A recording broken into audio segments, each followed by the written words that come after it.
নমস্কার বন্ধুরা, আজকের আমাদের রেসিপি মেটে চচ্চড়ি বা মেটে কষা। আমি যেভাবে এই মেটে চচ্চড়িটা করেছিলাম খেতে কিন্তু ভীষণ সুস্বাদু হয়েছিল। আপনারাও যদি আমার মতন এই মেটে চচ্চড়িটা ট্রাই করতে চান তাহলে প্লিজ আমার এই ভিডিওটা স্কিপ না করে শেষ অবধি দেখে নিন। তাহলে কিন্তু আপনারাও খুবই সহজভাবে এই মেটে চচ্চড়িটা ঘরেই করে নিতে পারবেন। চলুন দেখে নিই এই মেটে চচ্চড়ি করতে আমাদের কি কি উপকরণ লাগে আর আমি কিভাবে তৈরি করেছিলাম সেইটাই আজকে আমি আপনাদের সামনে তুলে ধরবো। এইদিকে দেখতেই পাচ্ছেন আমি 300 গ্রাম মেটেকে একটু মিডিয়াম আকারে কেটে ভালো করে ধুয়ে পরিষ্কার করে নিয়েছিলাম। 3 থেকে 4 বার ধুয়েছিলাম পরিষ্কার জলে। আর এইদিকে দুটো মিডিয়াম সাইজের পেঁয়াজ, একটি টমেটো কুচো আর 4টে কাঁচা লঙ্কা ছেঁড়া, আদা রসুন বাটা আর আমি একটা পেঁয়াজকেও কিন্তু বেটে নিয়েছিলাম। আর এই রান্নাটাকে আমি সর্ষের তেলে করব, সেই জন্য দেখুন আমি একটা কড়া গরম করে নিয়েছিলাম আর তেল দিয়ে দিয়েছিলাম সর্ষের তেল। আর যেহেতু একটু আলু দেব, আলুটা কিন্তু আপনারা না চাইলে স্কিপ করতে পারেন, তবে আলুটা একটু খেতে ভালো লাগে আমার, সেই জন্য আমি একটা আলু একটু ডুমো ডুমো করে কেটে ভালো করে লাল লাল করে তেলে দিয়ে ভেজে নিচ্ছি। দেখুন আলুটাকে ভেজে তুলে নিয়েছি। এবার ওই কড়ার মধ্যে আমি আরও কিছুটা তেল অ্যাড করে দেবো আর এই তেলটাকেও কিন্তু খুব ভালোভাবে গরম করে নেব। আমাদের সর্ষের তেলটা গরম হয়ে গেলে তার মধ্যে আমি কিছু ফোড়ন দিয়ে দেবো। তার জন্য দেখুন আমি একটা তেজপাতা দিয়ে দিয়েছি গোটা, আর দিয়ে দেবো আমি হাফ টেবিল চামচ মতন একটু জিরে। আর এই ফোড়নটাকে একটু ভালো করে ভেজে নেব আর সুন্দর একটা গন্ধ ছাড়বে। যখন জিরেটা ভাজা হয়ে যাবে তখন সবার প্রথম আমি দুটো পেঁয়াজ দিয়ে দেবো। দুটো মিডিয়াম সাইজের পেঁয়াজকে আমি কুচিয়ে নিয়েছিলাম, কুচনো পেঁয়াজটাকে এর মধ্যে দিয়ে আর পেঁয়াজটাকে কিন্তু লাল লাল করে ভেজে নেব। দেখুন পেঁয়াজ আমি দিয়ে দিয়েছি আর এই পেঁয়াজটাকে কিন্তু খুব ভালোভাবে ভাজছি আমি। গ্যাসের ফ্লেমটা আমি জোর করে দিচ্ছি যেহেতু পেঁয়াজটা ভাজতে হবে আমাদের। আর পেঁয়াজ ভাজার সময় একটু গ্যাসের ফ্লেমটা জোর করে দিলে তাড়াতাড়ি পেঁয়াজটা ভাজা হয়ে যাবে। পেঁয়াজ আমাদের খুব ভালোভাবে ভাজা হয়ে গেছে, দেখতেই পাচ্ছেন একটা সুন্দর একটা রং এসে গেছে। এর মধ্যে আমি পেঁয়াজের বাটাও দিয়ে দেবো। এখানে একটা মিডিয়াম সাইজের পেঁয়াজকে আমি বেটে নিয়েছিলাম। পেঁয়াজটাকে ভালোভাবে কিন্তু ভেজে নিতে হবে কুচনো পেঁয়াজের সঙ্গে। এবারে দিয়ে দিতে হবে এর মধ্যে আদা রসুন পেস্ট। আদা রসুন পেস্ট আমি 1 থেকে 1.5 টেবিল চামচ নিয়ে নিয়েছি। দিয়ে দিলাম আমি 1.5 টেবিল চামচ আদা রসুন পেস্ট। এরই সঙ্গে একটা মিডিয়াম সাইজের পেঁয়াজকেও কুচিয়ে নিয়েছিলাম, সেই পেঁয়াজটাকেও আমি দিয়ে দিলাম। আর আমি এটাকে ভালো করে কিন্তু কষিয়ে নেবো। গ্যাসের ফ্লেমটা আমি এখন একটু লো টু মিডিয়াম করে দিচ্ছি, দিয়ে আমি খুব ভালোভাবে এই মশলাটাকে সুন্দরভাবে কিন্তু কষিয়ে নেব যাতে করে মশলার মধ্যে থেকে কাঁচা গন্ধটা চলে যাক। আর আমি এর সঙ্গে দেখুন গুঁড়ো মশলাগুলো অ্যাড করে দেবো।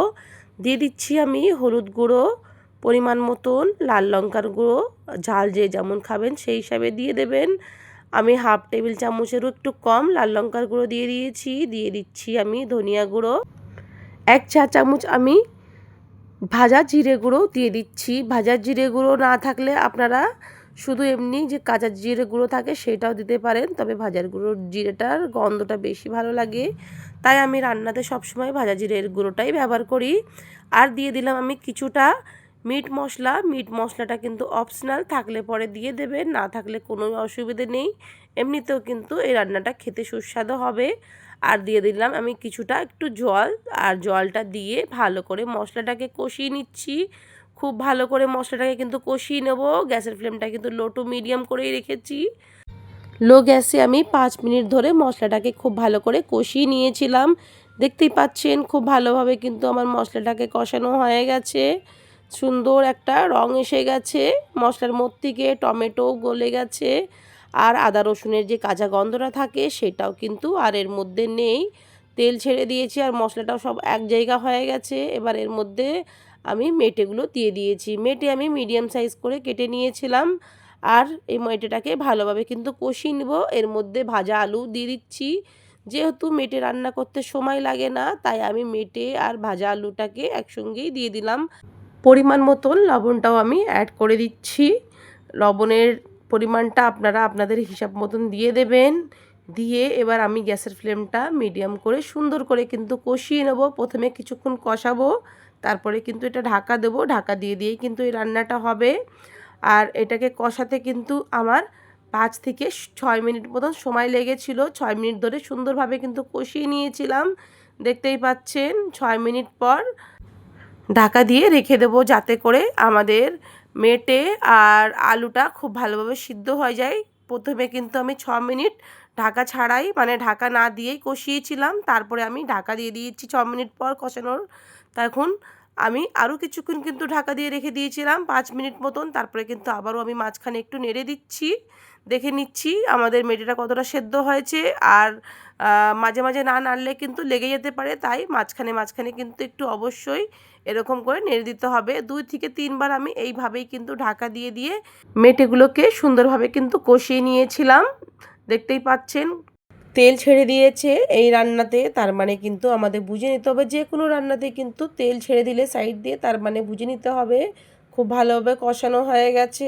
আর আমাদের মেটেও কিন্তু খুব ভালোভাবেই কষিয়ে নিয়েছিলাম আমি।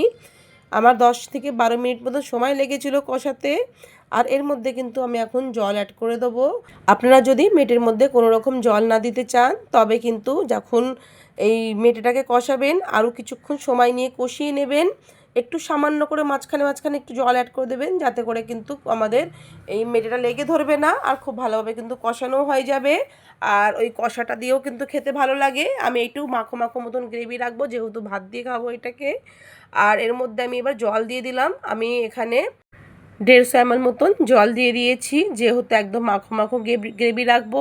আর কিন্তু আমাদের আলু আর মেটেটাও কিন্তু মোটামুটি সেদ্ধ হয়ে গেছে, কিছুক্ষণ আরও রান্না করে নিলেই এটা তৈরি হয়ে যাবে। এদিকে দেখুন আমি 4টে কাঁচা লঙ্কা চিড়ে রেখেছিলাম, সেই কাঁচা লঙ্কাটাকেও কিন্তু দিয়ে দিয়েছি এর মধ্যে। আর দিয়ে দেবো আমি গরম মশলা গুঁড়ো, আর এটা কিন্তু আমার ঘরে বানানো গরম মশলার গুঁড়ো। আপনারা চাইলে মার্কেটের রেডিমেড গরম মশলার গুঁড়োও দিতে পারেন এই রান্নার মধ্যে। এবার ভালো করে মিশিয়ে নিচ্ছি। মেশানোর পর আমি আরও কিন্তু 2 মিনিট এটাকে রান্না করব। গ্যাসের ফ্লেমটাকে লো করে দিয়েছি, লো করে শুধু 2 মিনিটের জন্য আমি ঢাকা দিয়ে রেখে দেবো, যেহেতু আমি গরম মশলা দিয়েছি। আর গরম মশলা দেওয়ার পর 2 মিনিট রান্না করলে গরম মশলার যে ফ্লেভারটা আছে পুরো রান্নার মধ্যে কিন্তু মিশিয়ে যাবে। 2 মিনিট পর ঢাকাটা খুলে আমি দেখাচ্ছি, দেখুন রান্না কিন্তু আমাদের হয়ে গেছে। আর এই মেটে কষা ভাত দিয়ে, রুটি দিয়ে, পরোটা দিয়ে, লুচি দিয়ে, যে কোনো জিনিসের সঙ্গে খেতে কিন্তু ভীষণ ভালো লাগে। একদম গরম গরম সার্ভ করলে এটা বেশ ভালো লাগে খেতে।